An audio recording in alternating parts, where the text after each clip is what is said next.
Hi, welcome to Talk of the Town. I'm Justin Riley, and we are all looking for ways this holiday season to boost our holiday spirit. And I'm joined in the studio by another Justin, Justin Gibson, from Vom Fass, USA. Justin, welcome to the program. Thanks, Justin. Pleasure to be here. Always good to have another Justin in the presence, so that's good. Certainly is. So tell us a little bit about some of the products that you guys will be offering during this holiday season that might help people boost their holiday spirit. Sure. Well, we have a wonderful new coffee oil, which is just delicious, actually pressed from coffee beans. We have a winter plum balsamic, which is a spiced plum balsamic, delicious for your holiday season.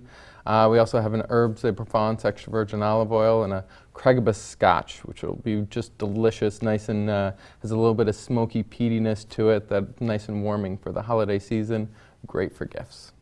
Awesome. Yeah. And for those of us who don't know what Vom Fass is, it's you specialize in oils and condiments and things like that. Is that correct? Yeah, oils and vinegars, exclusive vinegars, just delicious fruit balsamics. We also have scotches and brandies, specialty liqueurs that are just delicious like you've never tried before, select wines.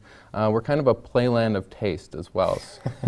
I like that. Yeah, exactly. Yeah, that's very cool. It's and all really those fun. all of those things you just mentioned are going to really help boost holiday spirit. You know, the liqueurs and whatnot for sure. Yeah, So, exactly. Yeah. That's what we're looking for. So I hear Lot of that there fun. is a new location opening on State Street next year. Can you give us a little bit more details about that? Yeah, we're really excited to be launching our second location here in Madison. March of 2015 on State Street, corner of State Street and the Outer Loop, we'll be opening our second location. Very Should be cool. great. Yeah. Very cool. Now there's Vom Fass and there's Vom Fass USA. Is Vom Fass USA based here in Madison? It is actually, yeah. My father and I brought Vom Fass to this country, and we're the master franchisee for here in the U.S. So we're the ones bringing in and training and helping others open their own Vom Fasses throughout the country, including somebody here in Madison. Oh, very cool. So the one on State Street, is that going to be owned by somebody? Is that going to be a franchise then? It is actually. Okay. The Morrisons, our newest franchise partners, are opening that location, so it should be really cool. They're very excited. Very cool. Yeah. Tell us a little bit, we were talking a little bit before the interview, tell us a little bit about how you discovered Vom Fass. Yeah, I was studying in Germany on an exchange program, and I walked into, I was looking for gifts for people back home, and I walked into the store, and the fact that I got to taste 30-year-old scotches and liqueurs, and the shop owner gave me a little taste of vinegar, which I was pretty hesitant about at first, but he eventually changed my mind, and the taste blew me away. And I thought, this is just amazing. And so I came home and said, Dad, this is what we're going to do with the rest of our lives. And we did. We opened here 7 years ago and have been expanding ever since. And it's been a wonderful journey. It's such a great concept. It's a lot of fun. People really, you just see the excitement in their eyes as they put that, first taste of premium balsamic in their mouth, or our calamansi vinegar, or any of our seasonal treats as well. It's wonderful. Very cool. Yeah. So are you looking to further expand in the region? Yeah, potentially there's looking for other people for the Madison area, but also for the Chicago area as well. Definitely excited to get into that market. Where do your products come from and how are they sourced? We spend an inordinate amount of time working with the producers and identifying producers that achieve all of the things that we look for, from the product quality to the stewardship of the land to the dedication to the artisan craft of production. And we look for often we work with families of 5 generations. I've literally been to these farms where the sons are working and the grandparents are there helping make the meals, and these people are really amazing people who've been doing it for generations and have great care about their craft and the products they're producing. Awesome. And we have just a couple seconds left. Can you tell us, is Vom Fass a family-owned business? It is. From the producers, the family producers I was just telling you about, to the family who started it in Germany, to the family here in the U.S. Family business through and through. Awesome. Well, Justin Gibson, it's been a pleasure talking with you today. If you want to find a way to boost your holiday spirit, check out Vom Fass. It's got all the things that you need to cheer yourself up during this winter season. And we'll be right back with more Talk of the Town.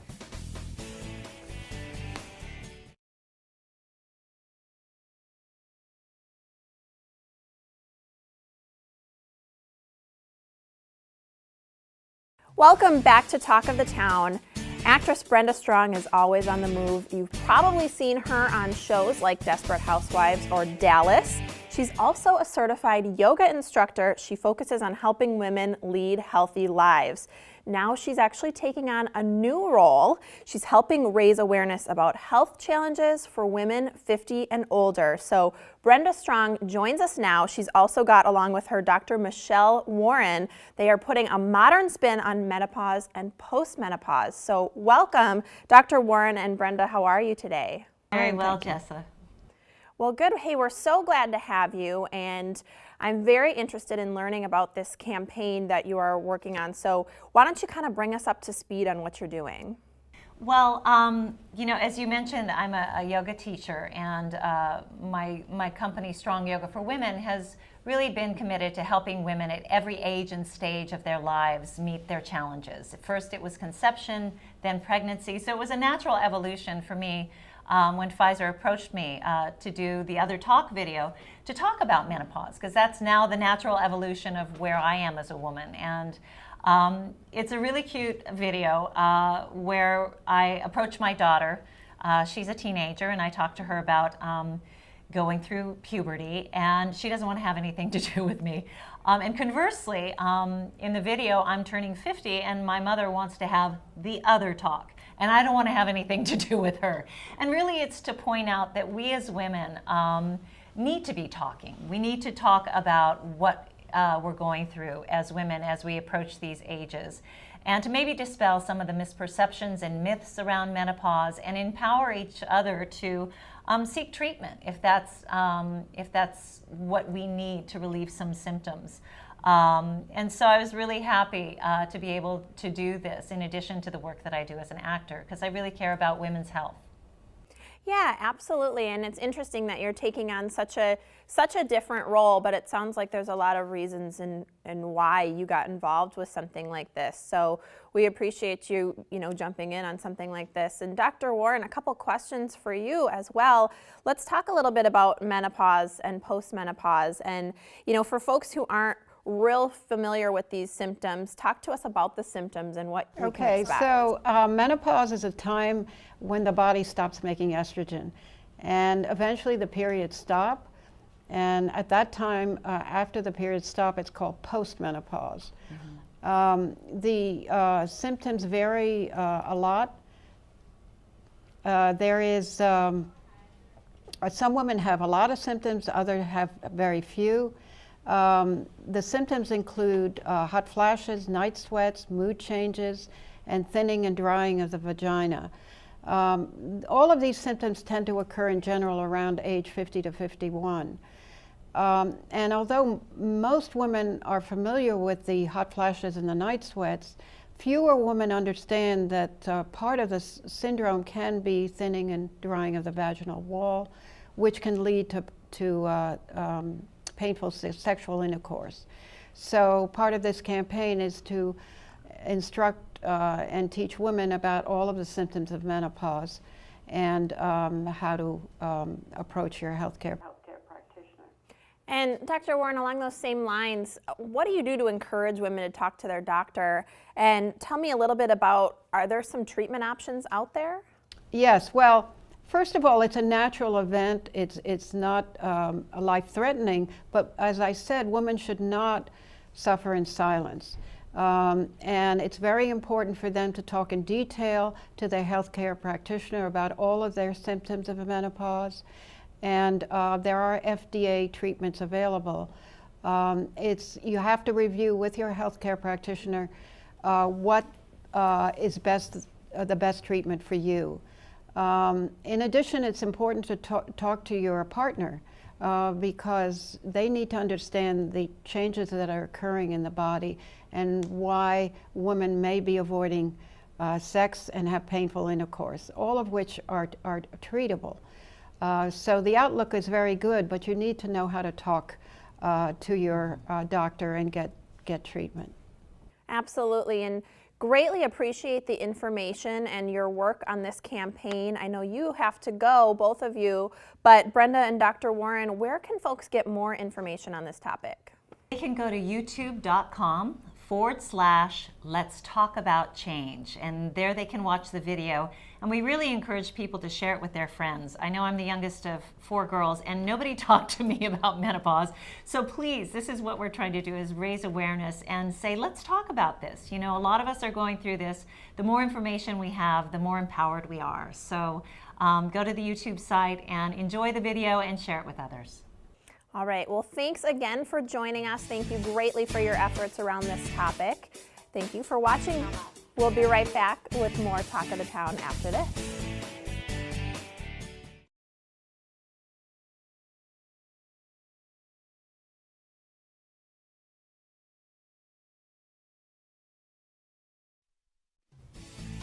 Welcome back to Talk of the Town. We are so excited to have our friends from the Boys and Girls Club of Dane County, and we have a new friend here joining us today, Ms. Karen Christensen. Welcome to the program. Thank you. I'm excited. Yeah, we're excited to have you here for the first time. You're Yes. here for the first time. First time. So, yeah. So cool. Tell us in what ways you have been involved with the Boys and Girls Club of Dane County. Yeah, I'm relatively new with our direct involvement with the Boys and Girls Club. Other organizations that we've done work with, me and my family, have worked with them, like Access Community Health, United Way, Madison Community Foundation, Downtown Rotary. So we've always kind of known what's going on, but recently we've been totally psyched about what's going on down there. Cool. And what exactly about the Boys and Girls Club got you involved or got you interested in helping out?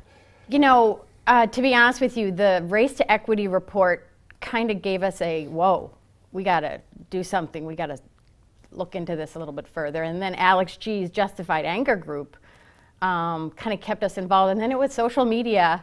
I got connected with Michael Johnson, and we got in a conversation which led to a meeting, which led to a tour. And the tour of Taft Street was the thing that went bang. You know, it was the raw, honest work that these folks are doing with 90 to 150 kids when they get out of school and show up and get a warm meal and are taken care of in a safe environment. It's the raw work that gets done there that did it. And that's what kind of gets you excited Yeah, about it was being very involved. exciting. That's awesome. Talk a little bit about your involvement with the new up-and-coming teen center. Well, that's a two-part story. The tour started it, of course. You know, you go around there and you see where the kids get a nutritious meal from these lovely ladies that have been doing it for years. And then they disperse and they can go make music, they can dance, tutoring, studying, hanging out, and they can make art. It's just amazing. And during the tour, the staff showed us that the second floor of Taft Street was going to go through renovations because there was an obvious miss. There was, you know, I have 5 kids, and to survive the middle school, high school years is kind of tough. So the teens wanted a space where they could get away from the little ones. Sure. So there's a plan to renovate a space for them to chill out, and then a big miss was the fitness center. So the other renovation plan is a cardio machines, weights, mats for everyone. So then it even expanded to possibly serving seniors. And so every year, my family, the 5 kids and I, and my husband Craig, we decide of a project or a nonprofit, we talk about it, and then we see Christmas morning where we could give, it's small giving, but give to. And so the fitness center is the program that we want to give to for Christmas this year. Very cool. Yeah, so you're very connected here in this community, Boys and Girls Club, and tell us a little bit about what encourages you to stay connected and stay involved. Yeah, very simply, it's my 5 kids that keep me connected.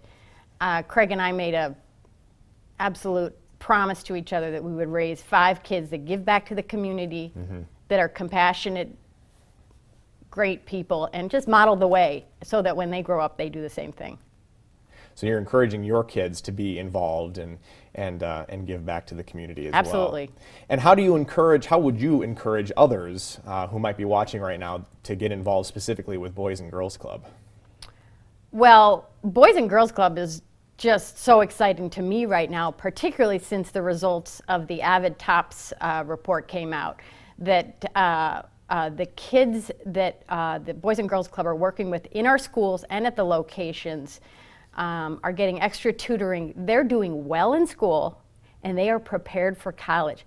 No one can disagree with giving to that. So I encourage everyone to go down there and see what's happening, learn about it. It's measurable, they are accountable, and they're making a big difference. And it's exciting. That's awesome to give kids the chance to who may not otherwise have the support that they need Absolutely. to be able to succeed and go to college. Why is it important for nonprofits to create a diversity of partnerships in the Madison community?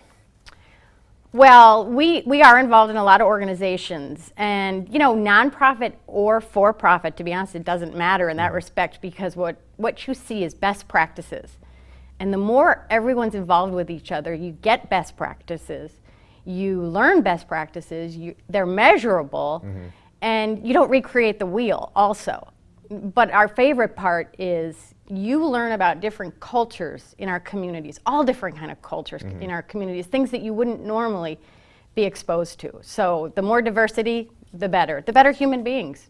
Awesome. Karen Christensen, thank you so much for joining us. Thank you. Boys and Girls Club of Dane County, check them out, and we will be right back with our good friend Jenny from Inspiration Speaks. It's all here on Talk of the Town. Don't go away.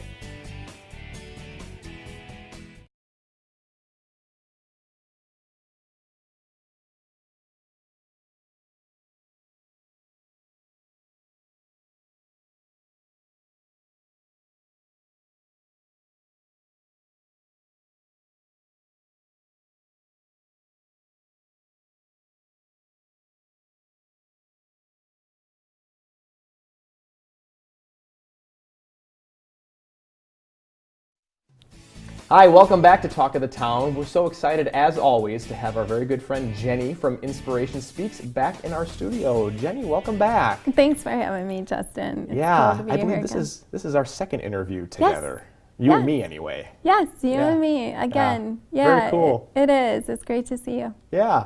So you do a lot of different presentations. You speak not only on camera, but you also speak to large groups of people, a variety of different people. Let's start with K-12 presentations. If we were to go to a K-12 presentation, an elementary school or high school or middle school presentation, what are some things that we could expect that you would say during those presentations? Well, what's cool about that is I love engaging with the young kids and that age group. So I get to talk about a lot of fun things and topics with them, but it's really important for me to touch on the importance of inclusion and treating each other with respect and dignity. And, you know, we all may be in different situations. Like I might be in a wheelchair and, you know, maybe they're going to school with a student that's in a wheelchair, has some type of physical disability or developmental disability even for that. You know, I like to just really express how important it is to treat each other equally and with respect. So that's really important to me. And then I never leave without talking about the importance of wearing your seatbelt and how important it is to buckle up, because obviously that's a law, and you know, we all need to follow that safety rule. You know, it'll keep us all safe. So I touch on a lot of different subjects like that with the younger group. And then when I start getting into the preteens and the teens, there I get brutally honest, and I really share a lot of really personal things, you know, that I might be experiencing and things that people don't see kind of past the wheelchair, you know, and so I definitely express, you know, all those struggles and hardships so that they understand the true consequences behind driving recklessly or drinking and driving per se. And then, like I think I mentioned the last time I was here, you know, I kind of had to shift gears with times a little bit because our youth have so many other pressures that we never had before, and so I kind of, you know, switched that to reckless driving, including the texting, drugging, and drinking and driving. So Yeah, there's so many more distractions nowadays that can Yeah. take our attention off the road, so Yeah. it's important. yeah. Tell us a little bit about some of the college presentations that you do. What could we expect to hear if we went to a presentation that was geared towards college students? Yeah, so if I'm at a college or university kind of level, you know, I kind of get to talk about some deeper kind of topics. So there I might discuss more the importance of medical research, wheelchair accessibility, the importance of therapies and how therapies, whether it's occupational, physical therapy, even recreational therapy, you know, sometimes we forget about those in the big scheme of things. But I like to share my own personal experiences with my therapy and how that changed my life. And so I like to kind of share with these graduating students that are going into that field that, you know, they actually are choosing a field where they ultimately can change a person's life forever. And when I say that, I mean that wholeheartedly, because I had an occupational therapist, for instance, that I think I'm who I am today because of her. You know, I mean, when you go through an accident like this, I mean, literally in the blink of an eye, my life changed forever. And so it was nice having that support and someone kind of cheering me on a little bit that understood what I was going through. So I like to share those kind of things with that level. So. We just have a few seconds left. Can you, if you were going to leave our viewers with one message, what would it be? You know, it's pretty simple. Basically, my voice, your choice. And what I mean by that is, you know, everything that we talked about today, and, you know, everything that I talk about when I go out and speak to schools and stuff, you know, I want people to remember my story and hopefully change someone's life forever. So. Right on. Well, Jenny, we appreciate you as always coming into our studio. It's always such an inspiration to speak with you, and we wish you the best as always. Oh, thank you, Justin. That's all for Talk of the Town. Stay tuned for more CW57 programming coming right up.